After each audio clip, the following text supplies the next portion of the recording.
Hello friends, welcome back to our own channel Wealth Grow. तो friends, Morepen lab stock के बारे में आज डिस्कस करने वाले हैं।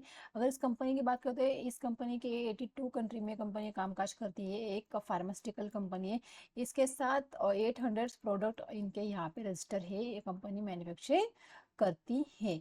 तो क्विकली हम इस कंपनी के फंडामेंटल के ऊपर एक बार नज़र डाल लेते हैं कि किस तरह से फंडामेंटल हमें देखने को मिल रहे हैं। इसके साथ हम चार्ट को भी देखेंगे कि चार्ट हमें किस तरह से देखने को मिल रहा है।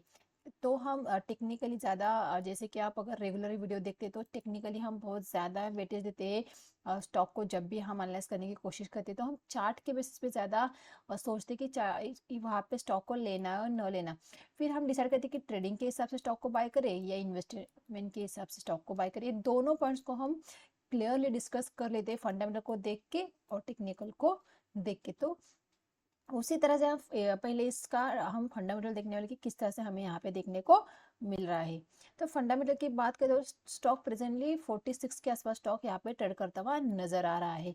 तो अगर स्टॉक की 1 ईयर की बात करें तो 1 ईयर के अंदर स्टॉक ने यहाँ पे 48% के शानदार रिटर्न स्टॉक ने दिखा है। अगर हम 1 मंथ की बात करें तो 1 मंथ के अंदर स्टॉक ने यहाँ पे 39% के शानदार रिटर्न यहाँ पे दिखाए हैं। मतलब स्टॉक एक, जैसे कि मैंने कहा कि ये फार्मास्यूटिकल सेक्टर से बिलोंग करता है, एक स्मॉल कैप स्टॉक है। तो रिटर्न्स बहुत ही अच्छे दिए। स्टॉक के अंदर एक अच्छा खासा पोटेंशियल यहाँ पे देखने को मिल रहा है। तो क्विकली फाइनेंशियल के ऊपर भी एक बार नजर डाल लेते हैं कि फाइनेंशियल हमें किस तरह से देखने को मिल रहा है। कंपनी के फाइनेंशियल की बात करते हो, रेवेन्यू के अंदर हमें हर साल बढ़ता हुआ दिख रहा है। इसके अलावा ईबिटा की बात करते हो, ईबिटा ही प्रीवियस क्वार्टर से इस क्वार्टर के अंदर बढ़ता हुआ दिख रहा है। नेट इनकम की बात करते हो, नेट इनकम भी हमें प्रीवियस क्वार्टर से इस क्वार्टर के अंदर अच्छा खासा यहाँ पे जंप देखने को मिल रहा है। अगर हम प्रमोटर की होल्डिंग की बात करते हैं तो इस स्टॉक के अंदर हमें प्रमोटर की होल्डिंग 38% यहाँ पे प्रमोटर की होल्डिंग हमें देखने को मिल रही। इसके अलावा अगर म्यूचुअल फंड की 0.05% जैसे कि उन्होंने सितंबर के अंदर ही यहाँ पे होल्डिंग ली है। इसके साथ डीएस की 2.23% और एफएस की 1.29%। और हमेशा की तरह जिस तरह से इस चीज़ को नोटिस करते हैं कि रिटेलर की होल्डिंग 58%, क्योंकि स्टॉक की प्राइस 46 रुपीज़ है, 100 से नीचे है। तो डेफिनेटली रिटेलर की वहाँ पे होल्डिंग ज़्यादा ही हमें देखने को मिलेगी। स्टॉक के अंदर कोई भी यहाँ पे रेड फ्लैग नहीं देखने को मिला है। इसके अलावा स्टॉक बिल्कुल भी ओवरबॉट जोन में भी हमें नहीं देखने को मिल रहा है। तो ये तो हो गई फंडामेंटल की बात स्टॉक के। तो आइए एक बार चार्ट के ऊपर चलते हैं कि चार्ट हमें किस तरह से देखने को मिल रहा है। तो देखिए यहाँ पे हमने मंथली चार्ट लगा के रखा है। मंथली चार्ट के अंदर देखेंगे ये यहाँ पे एक डबल बॉटम यहाँ पे लगता हुआ दिख रहा है और ये स्विंग बिल्कुल भी यहाँ पे ब्रेक नहीं हुआ। इसके ऊपर एक नया स्विंग लगा है, हाई को ब्रेक किया है लेकिन लो नहीं ब्रेक हो गए। मतलब ये एक अपसाइड का प्राइस एक्शन यहाँ पे बनता हुआ हमें दिख रहा है। तो स्टॉक 50 के ऊपर निकलेगा तो एक अच्छा खासा मोमेंटम हमें देखने को मिलेगा।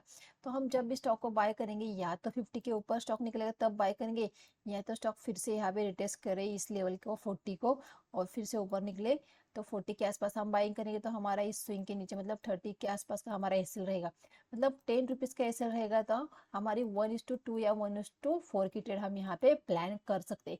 ये हुआ ट्रेडिंग के हिसाब से। मतलब हम स्विंग ट्रेड के लिए या पोजिशनली अगर स्टॉक को बाय करना चाहते तो ये हमारे टारगेट और ये हमारा रिस्क रिवॉर्ड रह सकता है। तो ये चीज तो हमारी यहाँ पे मंथली चार्ट के ऊपर क्लियर हो गई है।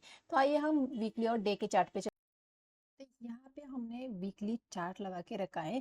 तो वीकली चार्ट के अंदर एक कंटिन्यू अपसाइड का मोमेंटम हमें देखने को मिला है। यहाँ पे स्टॉक ने एक वीक में पॉज लिया था, फिर 2 वीक यहाँ पे कैंडल बनी है। तो शायद ये जो रजिस्टर आ रहा है इस रजिस्टर के आसपास स्टॉक यहाँ पे आता हुआ नजर आ रहा है।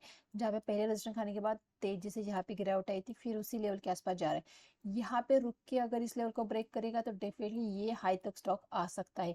लेकिन अगर यहाँ से नीचे आएगा तो डेफिनेटली ये स्विंग जब तक नहीं ब्रेक हो जाता स्टॉक निगेटिव नहीं हो जाएगा।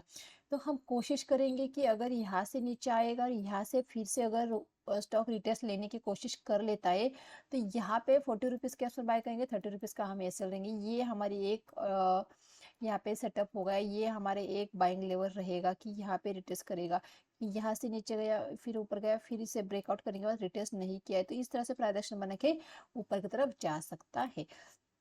अगर ऐसे यहाँ पे रुक के अगर स्टॉक ब्रेकआउट दे लेता है 50 के ऊपर तो डेफिनेटली हम 50 के ऊपर ही बाय करेंगे। तो फिर हमारा ये जो स्विंग था जहाँ से ब्रेकआउट होता है 40 रुपीज़ का, ये हमारा ऐसे रहेगा।